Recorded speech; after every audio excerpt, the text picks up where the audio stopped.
Well, my name is Suzanne Spitzenberg. I work at the Lewis and Clark Library in Helena, Montana, and I'd like to welcome everybody this evening to the Mutiny on the Bounty, Fact, Fiction, and Fantasy with Mark Jordan. Mark Jordan is a retired attorney with an abiding interest in exploration. He teaches and lectures on the Lewis and Clark expedition, Shakespeare, and Sir Ernest Shackleton. He has been interested in the mutiny on the HMS Bounty and its aftermath since seeing that 1935 Charles Lawton Clark Gable film as a young boy. He has delved into its literature, including the journals of Bligh and some of the ship's crew, the court-martial's contemporary narratives, and even the fictional accounts to weave together this presentation. And with that, I'll hand it over to you, Mark. Thank you. Thank you, Suzanne, and welcome everybody to the Mutiny on the Bounty. Another history and myth is another way to look at it. So, in 1768, Captain James Cook, who you see here, was sent by the British Admiralty to Tahiti to observe and record the transit of Venus, which would have been a way of measuring astronomical distances. Aboard the ship was a young naturalist by the name of Joseph Banks. Joseph Banks returned to England from Tahiti, having been tattooed, having enjoyed Tahitian women, and having cemented his reputation as one of the world's leading botanists. Then in 1776, Cook made his third voyage. With him as master, that is navigator, was a young man by the name of William Bligh. Bligh had proved to be a fine sailor with great navigational skills. In the mid-1780s, Banks was approached by planters from the West Indies who wanted a means to feed their slaves as cheaply as possible. And Banks knew of the perfect plant, the breadfruit, native to Tahiti. And there you see a print of the breadfruit, and you see conflicting descriptions of the taste of the breadfruit. Anyway, Banks chose his ship, originally the Bethea, which he renamed His Majesty's Armed Vessel Bounty. Here you see a replica, and he chose as his captain William Bligh. In late 1787, the Bounty was ready to embark on one of the most notorious voyages in the history of the great sailing ships. So let's look at some of the key characters we're going to be talking about tonight. William Bligh. He became involved in two other mutinies, one when he was governor of New South Wales, Australia. Was he as horrendous as Charles Lawton portrayed him? Hopefully you've seen one or more of the movies. Fletcher Christian, apparently as handsome as Gable and extremely athletic, he had sailed with Bligh well before the Bounty sailing. Bligh admired and liked Christian and had, quote, taken him under his wing, unquote. So what might have prompted the mutiny? Peter Hayward, mutineer, also given special treatment by Bligh, at least according to Bligh. Hayward is the model for Roger Byam, the Franchot-Tone character in the Lawton film. Will you be surprised to know that Hayward's role did not happen as depicted in the movie? James Morrison, mutineer. Morrison wrote his own version of the Bounty story, citing events not recorded by Bligh's log, and we'll be hearing a lot from Morrison tonight.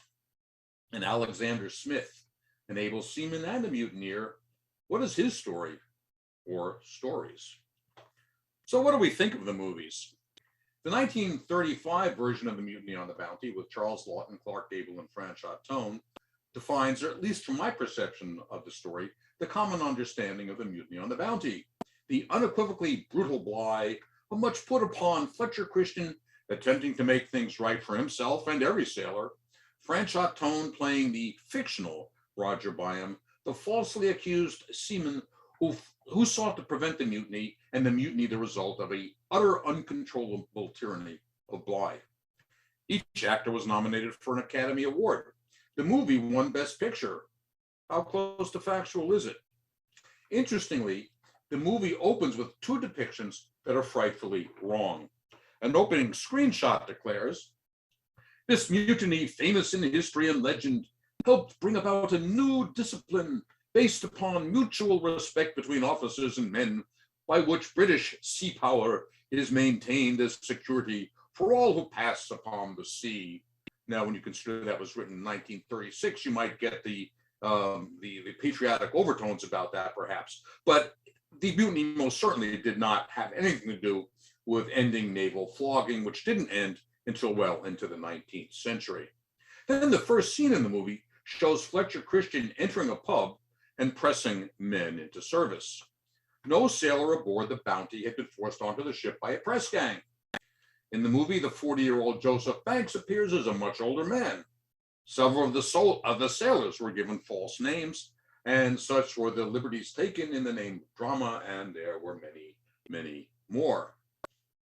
Then in 1962, Marlon Brando portrayed Christian as a rather supercilious fop, and Trevor Howard was a more controlled tyrant than Lawton. Close to factual? Then in 1984, we get The Bounty, in which Anthony Hopkins plays a sensitive and overwrought Bligh to the mad Mel Gibson's frenetic Christian. The movie offers some key facts of the Bounty's excursion, but is this revisionist history correct? One thing is certainly accurate. When the sailors reached Tahiti, they enjoyed a paradise unthought of in England, and oh, to have experienced that paradise. So our narrative consists of several parts or chapters. Chapter 1, the sailing of the ship to Tahiti. Chapter 2, the mutiny. Chapter 3, the incredible voyage of Bligh and his loyal followers in the Bounty launch. Chapter 4, the perambulations of the Bounty after the mutiny. Chapter 5, the capture of the mutineers who remained in Tahiti and their return to England. Chapter 6, the court-martial and their ultimate fates. Chapter 7, what happened to the Bounty and Fletcher Christian after its final departure from Tahiti. And Chapter 8, can we solve the mysteries of the mutiny? Chapter 1, the sailing of the Bounty to Tahiti. The Bounty was scheduled to leave England late November 1787, but many delays held it in port until December 23rd. Bligh was frantic, and here you can see they're up in England here, ready to come down to this. Bligh was frantic because delay meant that the Bounty would encounter worsening weather in its attempt to sail around Cape Horn, an area of tumultuous seas. As the Bounty made its way to the Cape, Bligh put the men on 2/3 rations, saving costs which would have proved to his benefit at the voyage end, but was never popular with the sailors. The more he saved, the more he could keep. On March 9th, 1788, Bligh administered his first lashing. Now, Bligh had boasted that he had no intention of lashing anyone on the entire voyage, and was reasonably pleased with himself to this point, and quite disappointed that he had to do it. The man receiving the lash, Matthew Quintal, probably the most despicable member of the Bounty crew.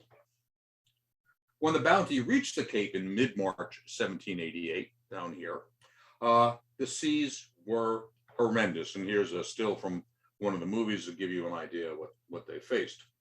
Many times, Bligh tried to force the Bounty through the tempests, but each time the Bounty failed to penetrate past the Cape. After 30 days of trying to get through this horrible weather, Bligh turned around. You can imagine what 30 days of fighting that must have been like.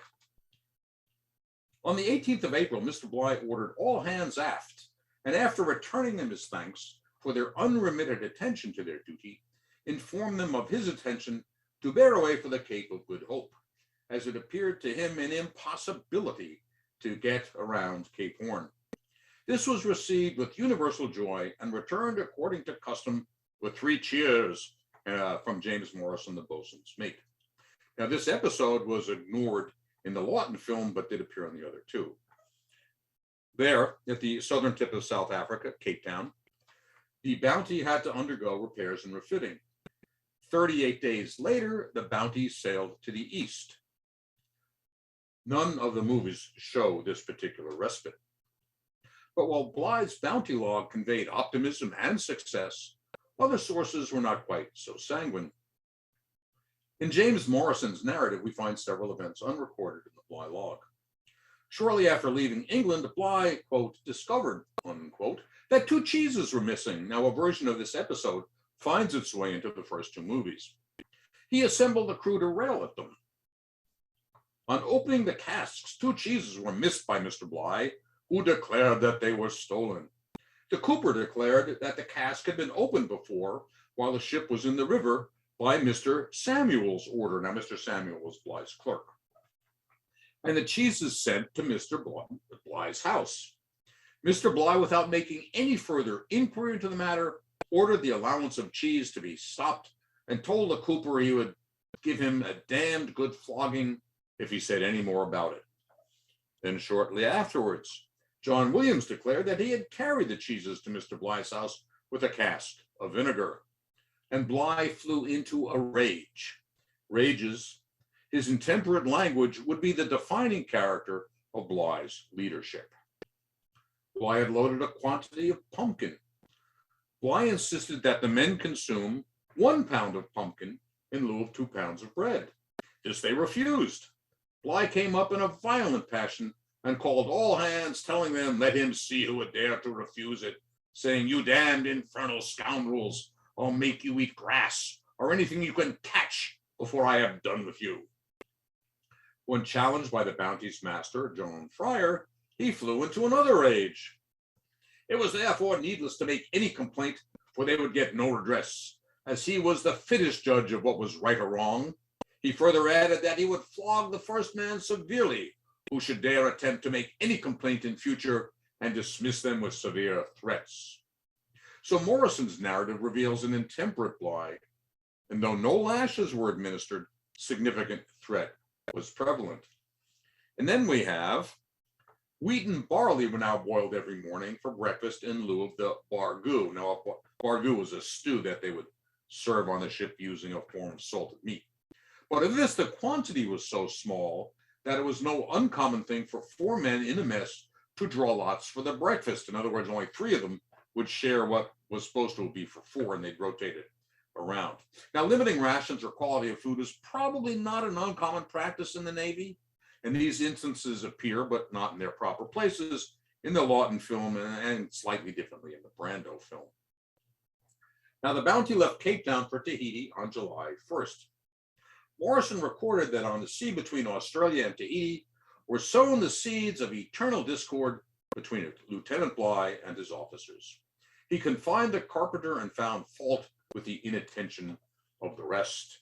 And again, at a later date, during this passage, Mr. Bligh and his messmates, the master, who was John Fryer, and the surgeon, Thomas Huggan, fell out and separated, each taking his part of the stock and retiring to live in their own cabins. They couldn't stand being with Bligh. And here you can see their route as they're coming from Cape Town, passing to what's here is Tasmania, Van Diemen's Land, and the little print you see there is a print of a relatively contemporary print of what Van Diemen's Land looked like. Just before arriving at Tahiti, Bligh had a conflict with Fryer. Fryer had refused to sign the account books. Bligh had all hands call aft, and the articles of war read. Very, very serious thing. Afterwards, the books were produced with a pen and ink, and Mr. Bligh said, now, sir, sign them books. The master took the pen and said, I sign in obedience to your orders, but this may be canceled hereafter. Now, what's interesting, in the Lawton movie, it is Christian who is forced to do the signing. Now, episodes such as these are omitted from the Hopkins movie, as they would have reflected too poorly on Bligh. Now, episodes such as these stuck in the movie, however, obviously heightened the dramatic friction of the movie. The Bounty reached Matavai Bay in Tahiti on October 26, 1788. And you can see they came south of New Zealand, and Tahiti is over here. It had sailed 27,000 miles in 10 months. And here you see a map of Tahiti. If you look to the top of the map, following the little red pointer, here's the point of Venus where Cook had done his measurements. This is Matavai Bay over here, and this is where the Bounty people would have ensconced themselves. Bligh assigned men to the shore party to collect the breadfruit plants. The lead officer on the shore party was Fletcher Christian. Now, in the Lawton film, Bligh forces Christian to remain on the ship. More dramatic friction, but of course not accurate. The shore party became quite friendly with the natives, and many of the men went native themselves, getting tattooed and having relations with the native women, who very freely offered their sexual favors. Now here, Bligh felt compelled to apply lashes to the back of William Muspratt, we'll hear his name several times tonight, for allowing the theft of one of the launches. I thought it would have been a good effect to punish the boatkeeper in the Tahitian's presence, and accordingly I ordered a dozen lashes. It did not have the intended effect. The natives expressed their opposition to Bligh most fervently. Now, the still on the right is from the Brando movie, a lash being applied. On the left is I still from a movie, and that's Errol Flynn, if you know who Errol Flynn is. On the right, this was his first movie. It's called In the Wake of the Bounty. And if you're really interested in seeing it, it is available on YouTube. Now, in this paradise of ample food, ample women, gorgeous sunshine, and tropical plants, three of the men sought to hide. Charles Churchill, John Millward, and Musprat had secretly taken the Bounty's cutter, one of the small ships that the Bounty carried with it, while midshipman Thomas Hayward was asleep on watch. The three men were recaptured, put in irons for a month, and given lashes. Hayward was put in irons for 19 days, then released with a severe scolding, to get an idea of how Bligh treated the members of the crew. The sailors brought hogs on board the Bounty that had been the subject of trade between them and the Tahitians, but Mr. Bligh seized on all that came to the ship, big and small, dead or alive, taking them as his property. Fryer complained, telling Breyer that the seized hogs belonged to the men who had traded for them.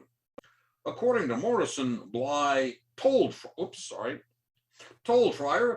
that he, Mr. Bligh, would convince him that everything was his as soon as it was on board, and that he would take 9/10 of any man's property and let him see who dared say anything to the contrary. And the natives, seeing Bligh's conduct, stopped selling hogs to the men. The time came to leave.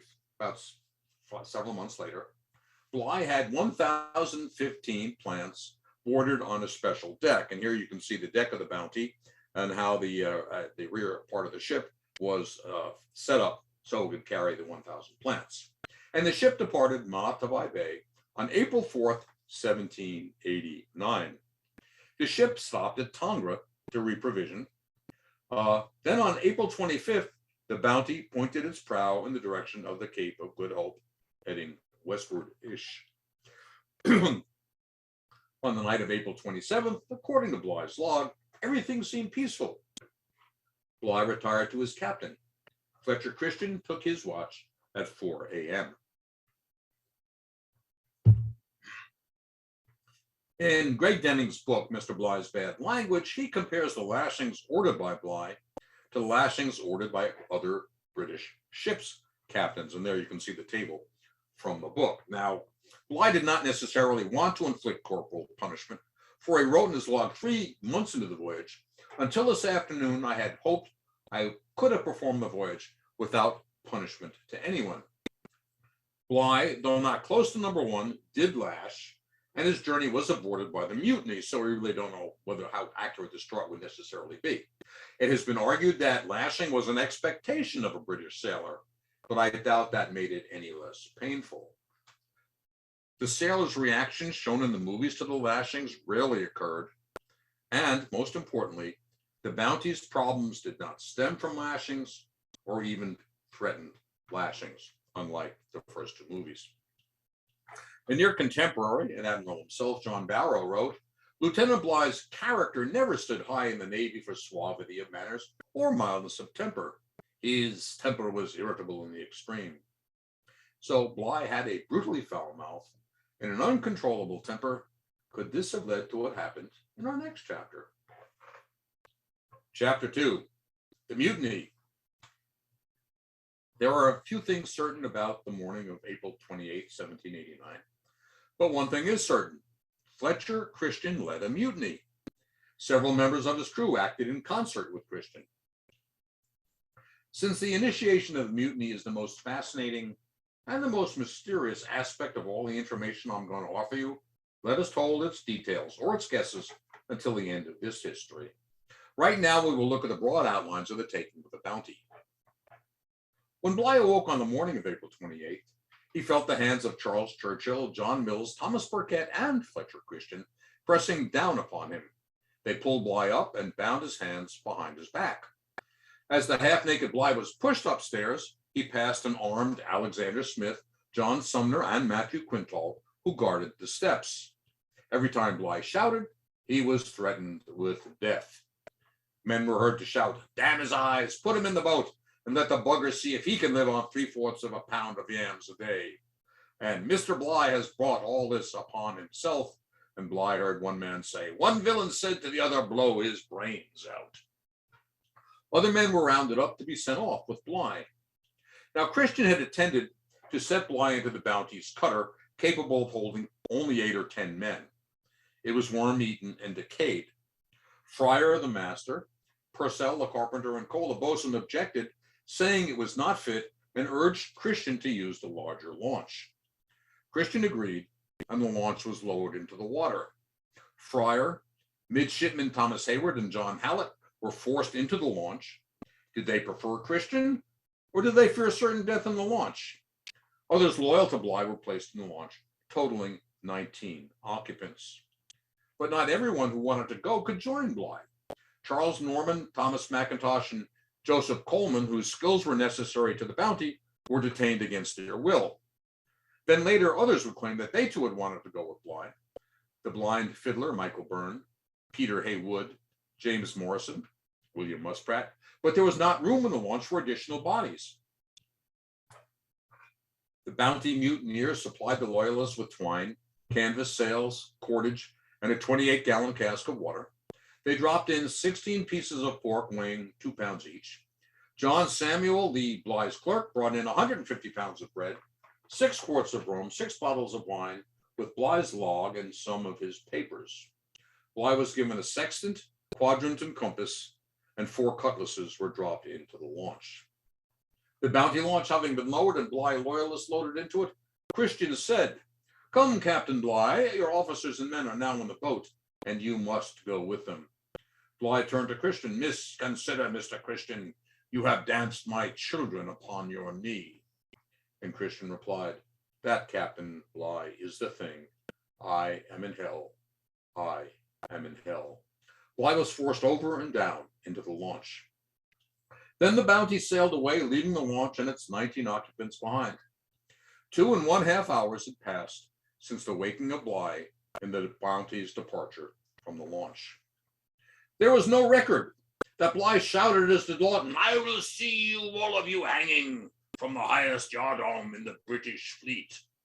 He was recorded as saying to those on board the Bounty who professed loyalty, "Never fear, my lads, I'll do you justice if I ever reach England."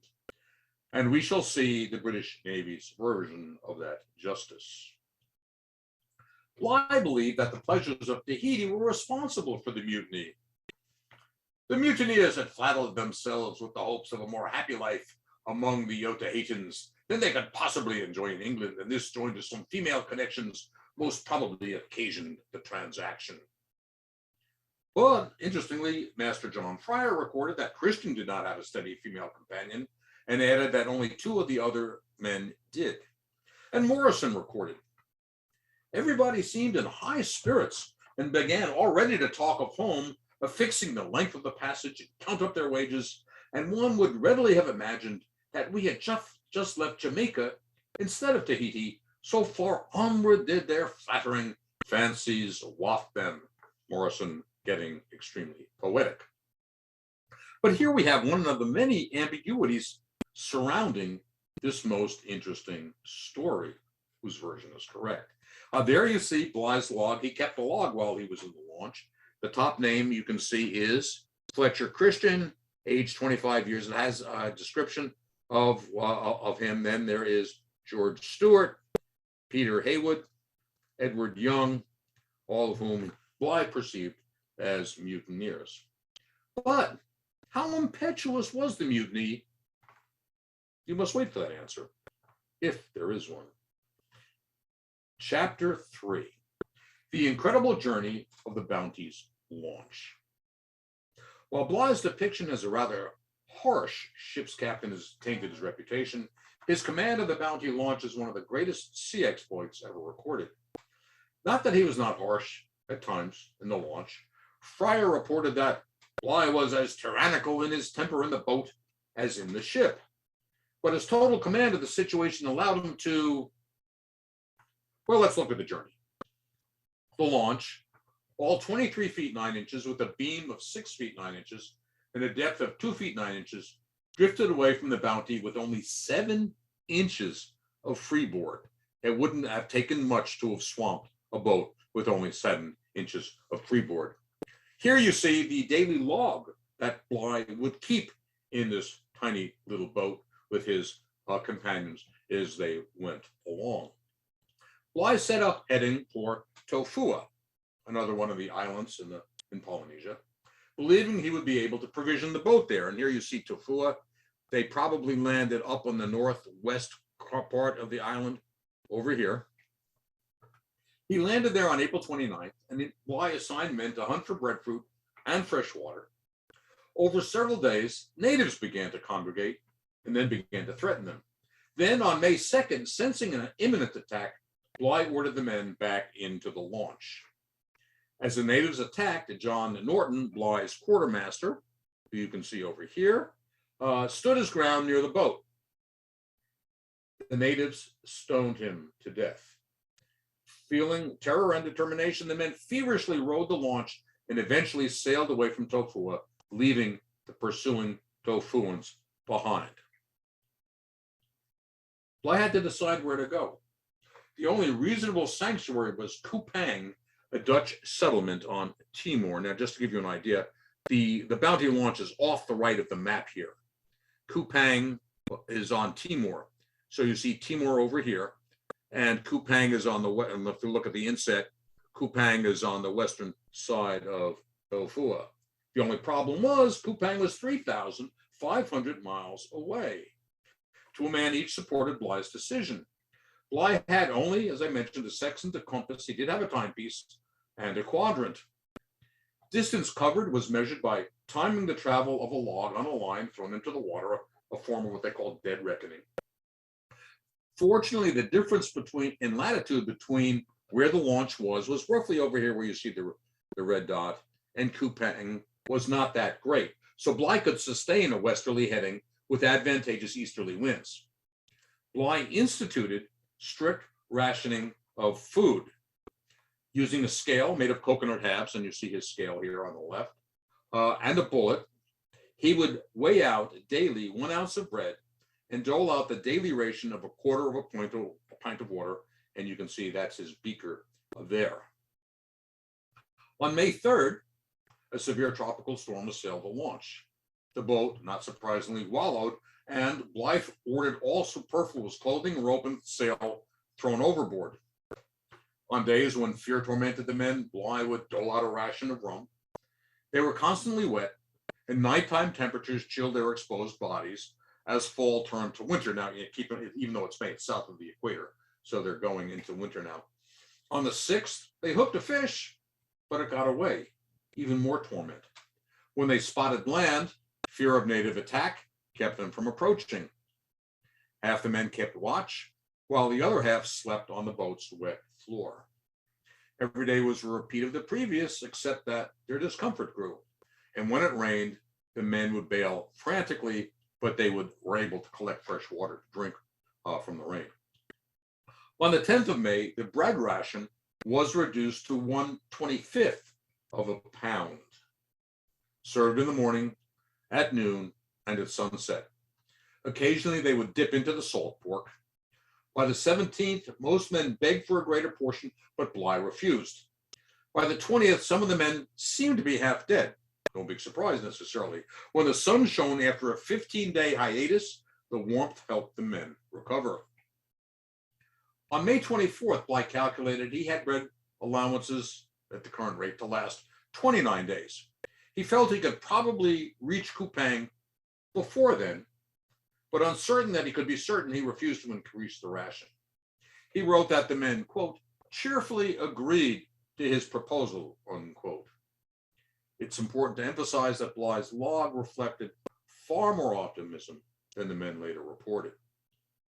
Then on the 25th, a bird the size of a large pigeon, called a noddy, and you can see the noddy on the left here, was captured. Bligh divided it into 18 portions. It was randomly allocated among the men, eaten bones, beak, feet, and all. And the Hopkins movie shows a version of this. The same day, the men snagged a booby, and you see a booby on the right, and shared it the same way. They caught another on the 26th. Then 2 days later, they grabbed 2 boobies. They emptied the bird's stomachs of undigested fish and saved that fish for another day's meal. They made landfall on May 28th after they safely passed through the Great Barrier Reef. Now here you can see, this is Australia, and you can see the edge of the reef along here. They landed over here on Restoration Island. Here's a more detailed map of the reef on the left, and you can see over here is roughly where Restoration Island is. They found oysters and an ample supply of fresh water. In their toolkit, they had tinder and a small magnifying glass and built a very comforting fire.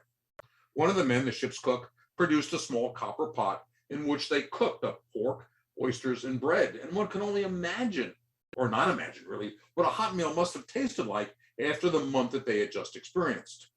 They next substituted palm hearts for the bread. But seeing armed natives begin to congregate, they fled the island.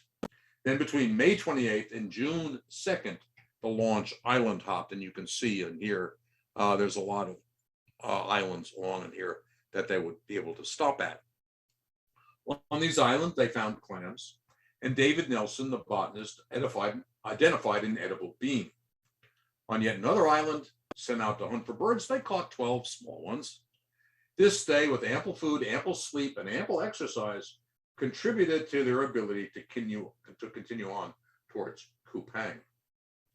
On June 3rd, they again passed into open ocean. You can see it. This is the Torres Strait. Go through here, into the ocean, heading towards Timor.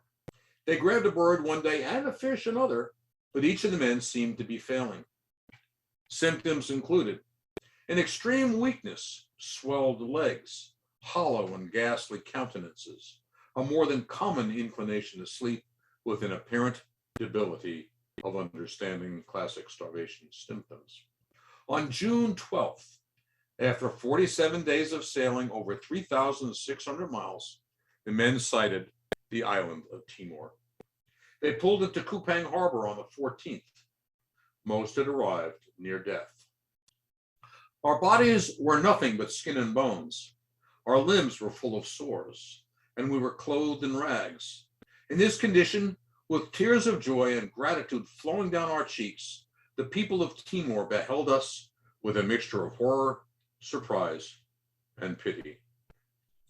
It has been estimated that the launch's occupants ate an average of 350 calories a day over the 47 days, which consisted of 7 pounds of bread, 1 pound of salted pork, 2 coconuts, 1 pint of coconut milk, 1 banana, 1 1/4 raw seabirds, and 4 ounces of fish. On the 5 days on the islands off Australia, they each ate 4 pints of oysters and clams, hearts of palm berries and some wild beans, and some small seabirds. Meager indeed, when you consider that doing the work that they were doing, they probably needed at least 3,000 or 4,000 calories a day. David Nelson, the botanist, died in Kupang. After a short period of recuperation, Bligh and his 16 other men were transported from Kupang to Batavia, now known as Jakarta. The following men died in Batavia: William Elphinstone, Peter Linkletter, and Thomas Hall. Robert Lamb died on the way to Cape Town. So far, the mutiny had cost 6 lives. Ultimately, Bligh secured a ship and sailed back to England, where he arrived on March 14th, 1790, and reported the mutiny. The Lawton film shows some of the launch's trials, greatly abbreviated, and for some reason, the Brando movie omitted the voyage of the launch entirely. The Hopkins version showed some of these incidents, but again, greatly abbreviated, and none of the deaths are depicted in the films. As with any captain who lost his ship, Bligh was court-martialed. He was acquitted. In the Brando film, and to a lesser extent in the Lawton film, the court-martial castigates Bligh. Never happened. As in the Hopkins film, Bligh was given kudos for his piloting the launch, and Bligh became a national hero. And undoubtedly, Bligh's transit of the Pacific and Indian Oceans in a 23-foot boat with 17 other men, crammed into its small space, was one of the greatest small boat exploits in the history of navigation, matched only by Shackleton's voyage in the James Caird across the Atlantic Ocean. Slight spoiler here, I'll be talking about Shackleton on this venue come May. So Bligh deserves every accolade that can be heaped on him for this. But not all the men were happy with him, even though they survived. And at some point, they would paint a very different picture of the event. Chapter 4. Where did the Bounty go? After abandoning Bligh in the launch, the Bounty looked for a place to hide, knowing that the Navy would probably come looking for them. Into the ocean went 1,015 breadfruit plants. Plop, plop, plop, plop, plop. Christian then guided the ship to another island, to Bligh, but met with native hostility. They landed over here. You can see the title, the Bay Sanglante, the Bloody Bay. That'll become obvious in a few minutes. They, meeting native hostility, they returned to Tahiti, then returned back to Bligh with 30 Tahitians and an ample supply of livestock to create a settlement. They attempted to live with an unwelcoming populace, and not everybody aboard the Bounty was happy with Christian's leadership. Christian found that John Sumner and Matthew Quintal were going on shore. He inquired how they come to go on shore without his leave. They answered, "The ship is moored and we are now our own masters," upon which he clapped a pistol to one of their heads, which he always kept in his pocket, and said, "I'll let you know who is master." I would suspect that Christian began to understand Bligh at this point. After a fight with the Tubians, in which 60 natives were apparently killed, they had to abandon Bligh. Returning to Tahiti, Thomas McIntosh, Charles Norman, and Michael Byrne, Bligh loyalists, chose to remain there. They felt secure that if the Navy arrived, they would be spared harsh treatment. Joseph Coleman, another Bligh loyalist, the armorer, was detained on the Bounty against his will because they needed his skills. But he dived overboard and swam to Tahiti just as the Bounty sailed away.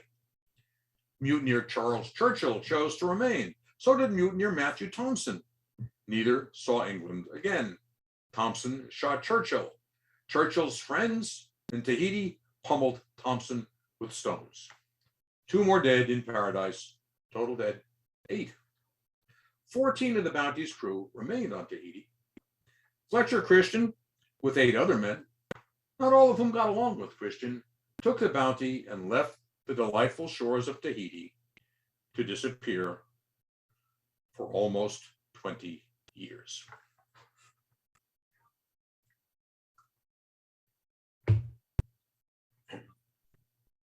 Chapter 5, Retrieval, Retrek, and Return, the capture of the mutineers who remained at Tahiti, and their return to England. The Admiralty assigned the ship Pandora, under the command of a man who would make Bligh look like a saint, Edward Edwards, to bring the evildoers back to England. Now, in the Lawton movie, Bligh is shown in charge of the Pandora, but he was definitely elsewhere. The Pandora reached Tahiti in March of 1791, and the mutineers' 2-year reprieve in paradise had ended. Once in Edward's clutches, they would experience a hell worse than the best of paradise. On seeing the Pandora afloat in Matavai Bay, Joseph Coleman, then Peter Hayward, then George Stewart rushed out to greet the crew. They were immediately clapped into irons. Shortly after, every remaining member of the Bounty was captured. Even those loyal to Bligh were chained. They were all worthless as far as Edwards was concerned. He built a prison on the Pandora's quarterdeck, 11 feet by 18 feet and barely 6 foot high, and all 14 of the men were confined in that space, chained, of course, to the walls. The Pandora's crew was forbidden to speak with them, and if the sentinels heard any of the prisoners speaking in Tahitian, they were ordered to shoot the speaker. The Pandora then hunted for the Bounty. Christian, knowing that if the mutineers on Tahiti were captured, they would probably be asked where the Bounty sailed, and he had hinted that the Bounty would be heading northwest, and Edwards took the bait. The Pandora never encountered the Bounty because Christian had ultimately sailed in the opposite direction.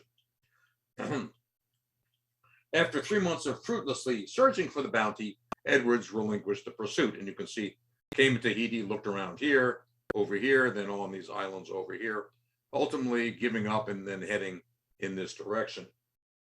The Pandora approached the Great Barrier Reef. Edwards totally misread the route he needed to take. And Bligh had predicted that Edwards would not be able to make it through this area.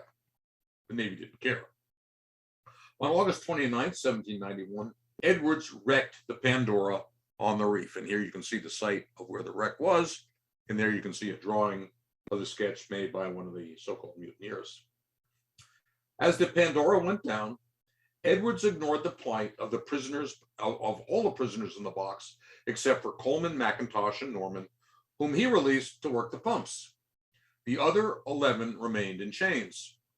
Each begged to be released. In response, Edwards placed 2 more armed sentinels over the box with orders to shoot if anyone tried to escape. Luckily, the master-at-arms dropped the keys into the box as he fled the ship. The prisoners unlocked, and most of them escaped.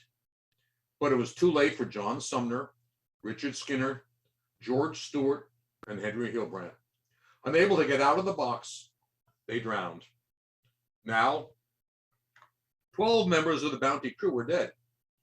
Also, Edwards ignored the plight of his master-at-arms and the sentinels, allowing them to drown as they stood guarding Pandora's box. All told, Edwards' inept leadership led to the deaths of 35 men, the 4 mutineers, and 31 of his crew. Yet he was never punished and was discharged at court-martial. Yet can one escape the conviction that he should have been tried for murder? But that's the British Navy for you. The surviving crew and prisoners were allocated among the Pandora's 4 boats. They needed to cover the same ground that Bligh did, only they're starting from over here, heading towards Kupang. They reached Kupang on September 15th. After recuperating, and then after recuperating for 3 months, they sailed off towards Batavia, Jakarta. And ultimately, Edwards returned to England with the prisoners, arriving on June 19th, 1792. In England, each man remained a prisoner, even the loyalists Coleman, McIntosh, Norman, and Byrne. The British Navy gave them no relief, despite whatever promise Bligh might have made. Chapter 6, the Court-Martial. The Court-Martial, led by Admiral Samuel Hood, commenced September 12th. It ended September 18th. Bligh's official statement and log were read into the record. Not being present at the hearing, he could not be questioned. Due process, it's the British Navy. On the left, you see a still from the Lawton movie. That's Trenchantone as Roger Bynum addressing the court-martial there. John Fryer, William Cole, William Purcell, William Peckover, Thomas Hayward, and John Hallett testified. Each concentrated on what they remembered of the mutiny, who had actively taken part, who had opposed, and who had stood idly by while it took place. Then each defendant had the opportunity to question the witness.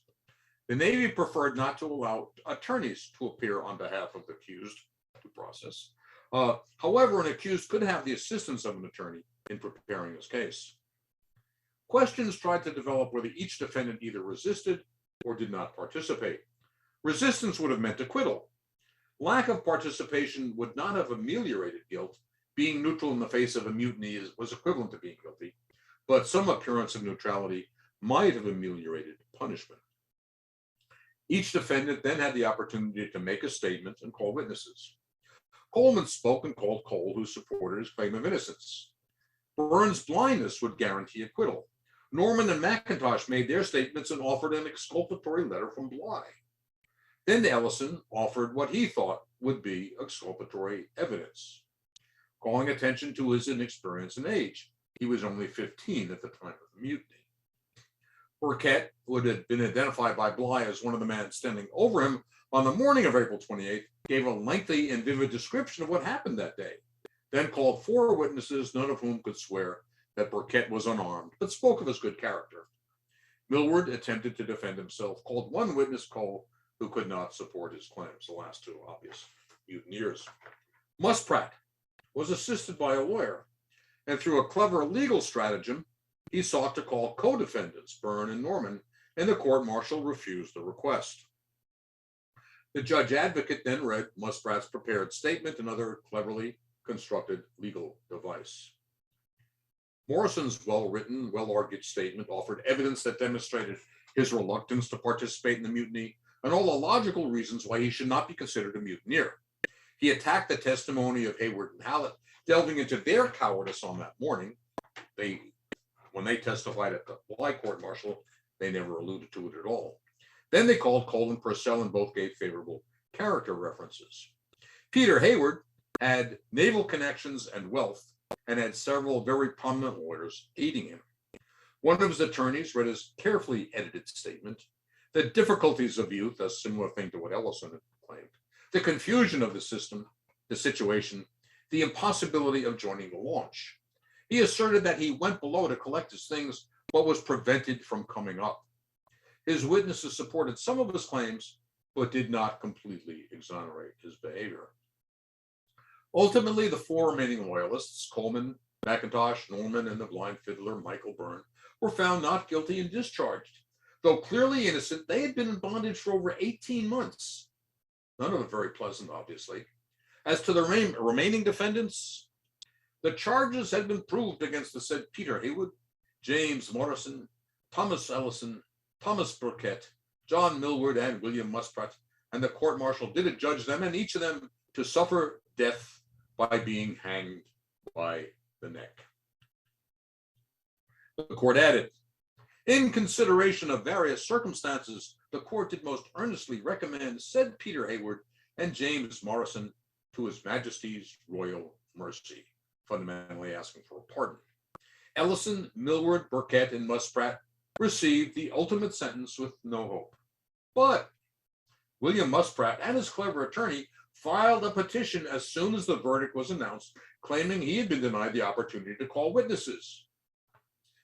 The king, King George III, pardoned Hayward and Morrison on October 24th, and you can only imagine what that 5 weeks of waiting with a death sentence over your head must have been like for them while they were waiting for the pardon. Musprat's petition was granted. It would have been entitled to a new hearing, but shortly afterwards, the king also pardoned Musprat. Ellison, Burkett, and Millward were hanged on October 29th. The number of bounty dead had now reached 15. In the Lawton movie, The Mutiny on the Bounty, Hayward was fictionalized as Roger Bligh. He is shown fighting against the mutiny. Never happened. He gave a moving speech at movie's end in support of the proposition with which the movie started, but that never happened. Brutal captaincy and flogging did not end with the Mutiny on the Bounty, though this mutiny led to others that had a greater impact. One other point. Bligh made a second voyage to take breadfruit to the West Indies, which is why he was not in attendance at the court-martial. That voyage succeeded. He brought breadfruit to the West Indies, but the ultimate irony, the enslaved population refused to eat the breadfruit. Yet again, a mission failure. Slavery also affected the legend of William Bligh. It was the abolitionists, led by Fletcher Christian's brother Edward, who had turned Bligh from naval hero to pariah, to the point that one writer on the Bounty story, an admiral himself, described Bligh's tyrannical conduct, harsh and opprobrious language, ungovernable passion, and a worrying and harassing temper, and capricious and arbitrary command.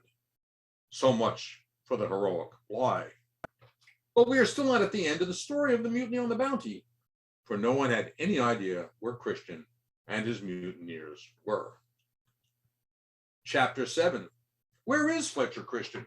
Or the Beatification of Alexander Smith. The Bounty abruptly left Tahiti on September 21st, 1789, and disappeared into the Pacific. Like Dante's Ulysses, it was though he had sailed off the ends of the earth. And for all intents and purposes, they had. When Fletcher Christian left Tahiti in the Bounty with these men, with him were 8 mutineers, 6 Polynesian men, and 11 Tahitian women. Christian had set sail in the dark without warning. Where, oh where, could he have gone?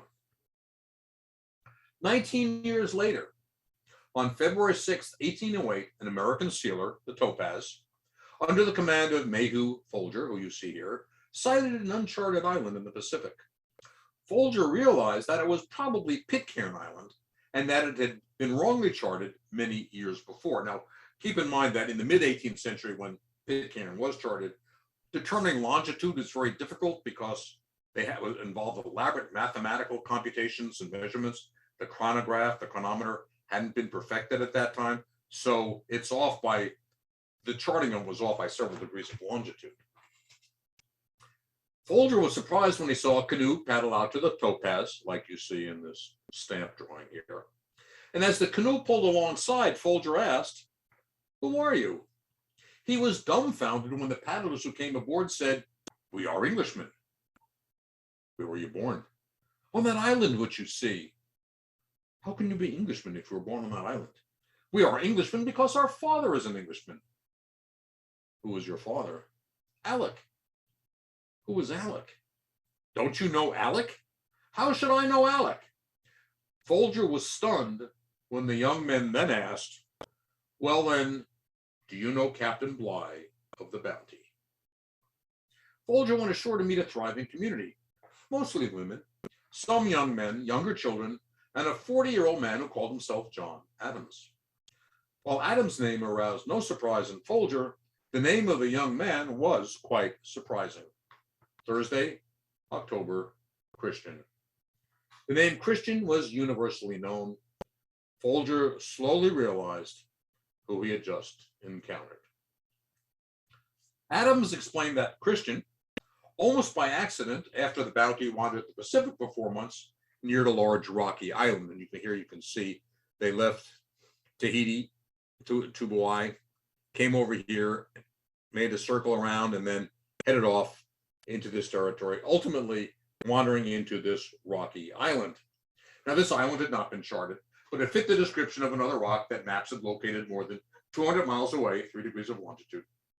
And Christian intuited that it was Pitcairn Island, which you see there. A wrongly charted island would be a reasonably safe haven. It offered arable ground, fresh water, food, and ample space to build a community. They unloaded the Bounty. Then Matthew Quintal set fire to the ship. The remnants of the ship languished for 200 years under Bounty Bay. The crew members chose places to build homes. They allocated the women among the men. And herein lay one of the problems. There were not enough women to supply each of the men with a companion. All the Bounty's crew considered themselves superior to the natives and entitled to any woman. So some of the native men did not have a woman companion. When the woman who had been attached to John Williams died, Williams demanded that he be given one of the natives' wives. This further increased the existing friction. The land was divided 9 ways among only the Englishmen. The natives received no allocation of land. Another point of friction. 3 of the native men began plotting against the Englishmen, but their plot was revealed by Williams' new native wife. The mutineers killed 2 of the natives and allowed the other to live. The 4 remaining native men were whipped, tortured, hung up in iron, treated no better than slaves. 2 then fled into the forest, then secretly plotted with the other 2. Then one day, each carrying a musket, they snuck up behind Christian and shot him in the back while he was gardening, and then battered his body. One by one, on September 20th of 1793, they executed Williams, then Mills, then Martin, then Brown. Adams and Young were wounded, but were protected by the women. McCoy fled with Quintal into the mountains. By now, the number of Bounty dead had reached 20. The women set out to destroy the native men. One of the women axed the man with whom she was sleeping. Another was shot by Young, assisted by one of the women. The third, who fled from an avenging woman, ran into McCoy and Quintal, who quickly dispatched him, and the 4th had been killed by one of his co-conspirators. Now all the native men were dead. McCoy, probably suffering delirium tremens from overindulgence in home-brewed alcohol, ultimately jumped to his death in 1797. Quintal became even more erratic after McCoy's death. Young and Adams clubbed him to death after inviting him to their residence. The Bounty dead had now reached 22. Thereafter, young Adams taught the islanders to read, using the ship's Bible and the Book of Common Prayer. By 1800, John Adams was the sole remaining mutineer and the spiritual leader of this strange community. Adams retold his story to ships visiting this unique community. The story would change, or the character's place in the story would change, but the basic outline I have presented here of terrible disputes and violent anger, of suicide and revenge, all comport with what Adams had told the various ships that stopped at Pitcairn. But who is John Adams? This sole survivor of the Bounty crew had enlisted as Alexander Smith, one of the active mutineers, probably to conceal his real identity. At the end of the slaughter, only Edward Young and he had survived among the males. Young died December 25th, 1800, of severe asthma. That left Smith, now Adams, as the patriarch of a society of Tahitian women and mutineers' children. A simple count of those who stayed on Tahiti and were captured by the Pandora, those who had launched with Bligh, those who had gone with Fletcher Christian, shows that by 1800, Christian's mutiny had taken the lives of 23 of the 43 members of the Bounty's crew. What do we make of this romanticized story? Bligh wanted to be an ideal captain, but fell far short of that mark. Not as bad as the movies have depicted, but far worse than his most enthusiastic defenders have painted. As for Fletcher Christian, whatever his motives, whatever his reasons, he set in motion a chain of events that took the lives of over half the crew of His Majesty's armed vessel, Bounty. Which leads us to Chapter 8, the mysteries of the mutiny on the Bounty. So here we are at the end of a fascinating story. At least I hope you found this to be a fascinating story, which is incredible in its details and in its mysteries. Whose version of events is most accurate? Bligh's, Morrison's, Hayward's, Fryer's? How do we unravel the differing Pitcairn stories? What of the mutiny and its mysteries? And why, yes, why did the 25-year-old Fletcher Christian lead the mutiny? That he initiated it is the clearest fact about the mutiny. How or why has not been told consistently. And unfortunately, we have no direct evidence from Christian. Well, let us back up to some key events. After his pardon, Peter Hayward wrote to Christian's brother Edward. Fletcher was not the vile wretch void of all gratitude, which the world has the unkindness to think of him, but on the contrary, a most worthy character, ruined only by the misfortune, if it can be called, of being a young man of strict honor, adorned with every virtue, beloved by all except one, whose ill report is his greatest praise. Hayward strikes an early blow at Bligh, but far from the only one. Now, sailing from Tahiti on April 21st, Bligh came on deck and found fault with Christian because in a squall he had not taken care of the sails. And at midnight of the same day, Mr. Bligh and Mr. Christian had some words when Mr. Christian told Mr. Bligh, "Sir, your abuse is so bad that I cannot do my duty with any pleasure. I have been in hell for weeks with you." Now, Bligh denied that he had quarrels with Christian, but Fryer testified that the two men had frequent quarrels. This is part of the Bounty mystique. Do you believe Bligh, as many of his apologists do, and dismiss the testimony of others?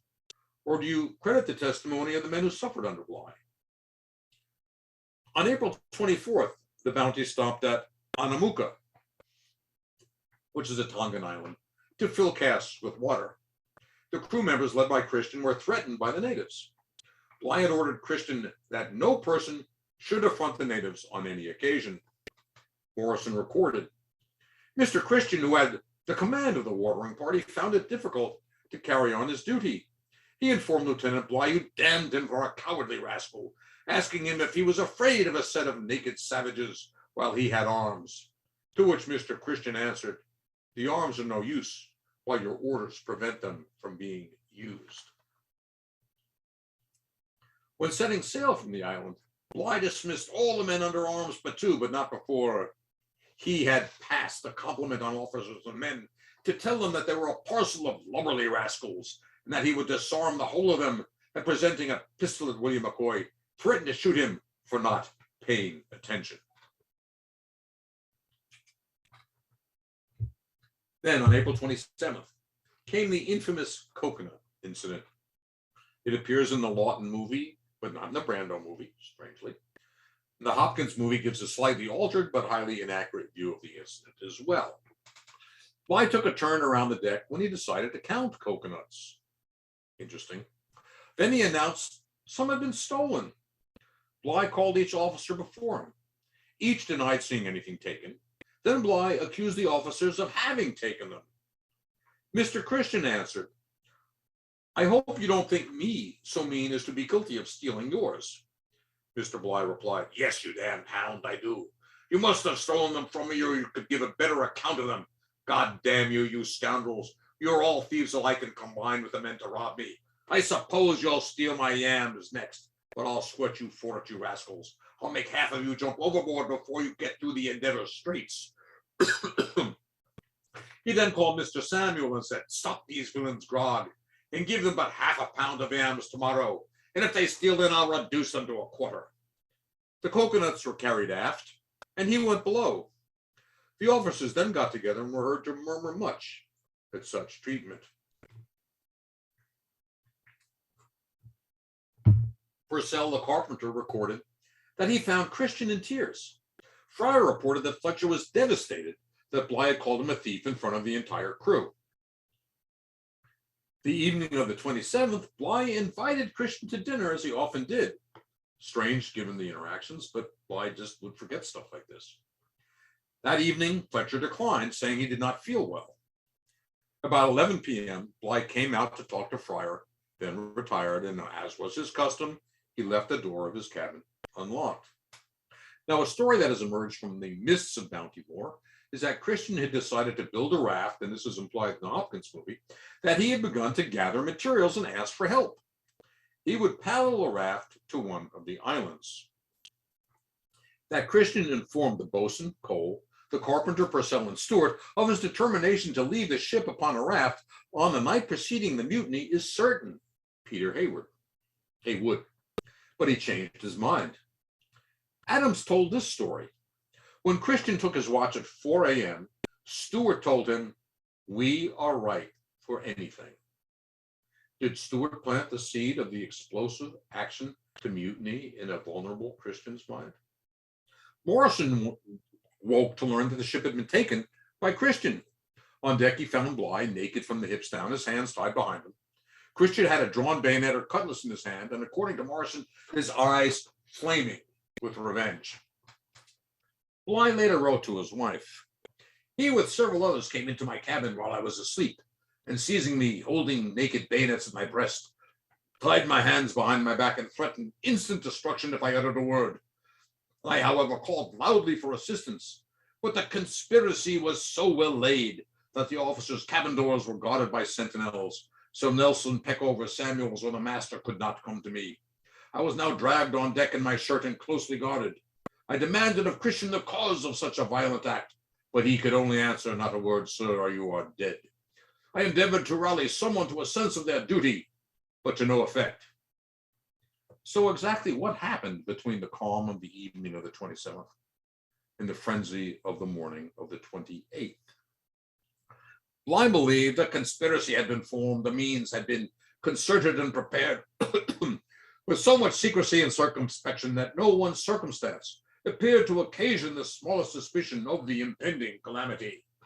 But in the launch, Bligh learned that none of the seamen with him, nor the messmates of Christian, Stewart, Hayward, and Young, had ever observed any circumstance that made them in the least suspect what was going on. A pre-planned, well-orchestrated mutiny or not. Peter Hayward wrote this many years after. The idea of attempting to take the ship had never entered Christian's distracted mind until the moment he relieved the deck and found his mate and midshipman, Hayward and Hallett, sleeping. Hayward would have been one of the few men remaining on the Bounty with whom Christian would have been willing to share comfortable confidences. There appeared to be no plan, only a quickly formulated reaction to painful experience. So using the best possible guesses, how did it come about? Somewhere between the time that a distraught Christian thought of fleeing on his raft and his morning thrust into Bligh's door fully armed with several men, Christian must have conferred with some of the able seamen, who, Charles Churchill, John Mills, Thomas Burkett, they confronted Bligh in his cabin. Matthew Quintal, Isaac Martin, and Alexander Smith were fully armed outside the doors of the adjoining cabins of men who Bligh presumed to be loyalists. That makes 7 mutineers. This is what Morrison wrote. Finding he could not take to his raft in the first and middle watches, Christian went to sleep about 3:30 in the morning, 3:30 in the morning. When Mr. Stewart called him to relieve the watch, he had not slept long. Now he gets up at 4 a.m. His watch starts at 4 a.m. If he goes to bed at 3:30, he's waking up before 4 a.m. And the italics here are mine, was much out of order, significantly disturbed. And Stewart begged him not to attempt swimming away, saying, again my italics, that people are ripe for anything. This made a forcible impression on his mind, and finding that Mr. Hayward, the mate of his watch, with whom he refused to discourse, soon went to sleep, and Mr. Hallett, the midshipman of his watch, not making his appearance, and again my italics, he at once resolved to seize the ship. And disclosing his intention to Quintal and Martin, they called up Churchill and Thompson, then Smith, Williams, and McCoy. So Williams and McCoy joined the list.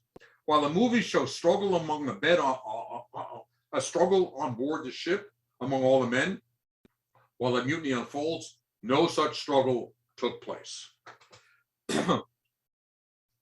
From this narrative, if it's to be credited, Fletcher Christian, highly stressed and suffering from seriously inadequate sleep, received some form of encouragement from Stewart, had a quick conference with several key crew members, and finding the assessment, regardless of who it came from, correct, determined to take command away from Bligh.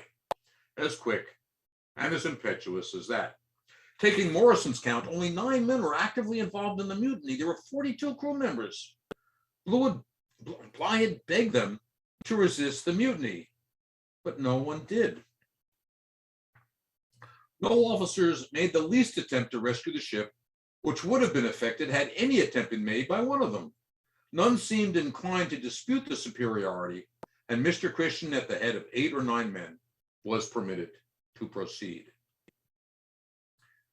John Fryer wrote that he attempted to get others to join in resistance to the mutiny to try to regain the ship, but had little support and was threatened by the mutineers. Now, as the participants died, with them went any knowledge of what they did or why.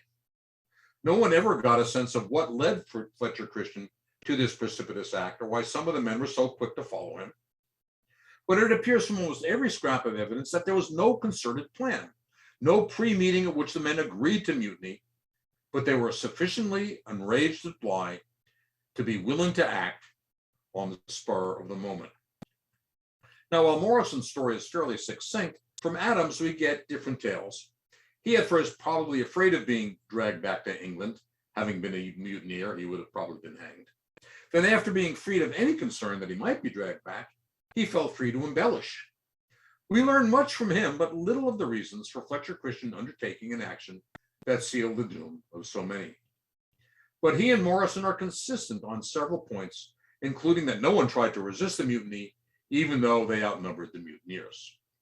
Unlike the movie, there was no fight, no attempt to oppose, just a passive attempt to dissuade Christian from doing what would, in the long run, be so costly. If we add to the 23 Bounty crew members who died, the 31 members of the Pandora crew who drowned in this wreck, the 6 Polynesian men slaughtered on Pitcairn, and the 2 Polynesian women who committed suicide while on Pitcairn, the number of dead resulting from the mutiny on the Bounty is 62. And if we add the 60 Tubayans killed in the skirmish on that island, this amazing toll doubles. It was quite a toll. So, as badly as we want to solve the mysteries of the mutiny on the Bounty, we will never know for certain some key answers. And that, ladies and gentlemen, is the true story of the mutiny on the Bounty. Frankly, it is far more interesting than any of the films. As Lord Byron said in his poem Don Juan, "'Tis strange, but true. For the truth is strange, stranger than fiction."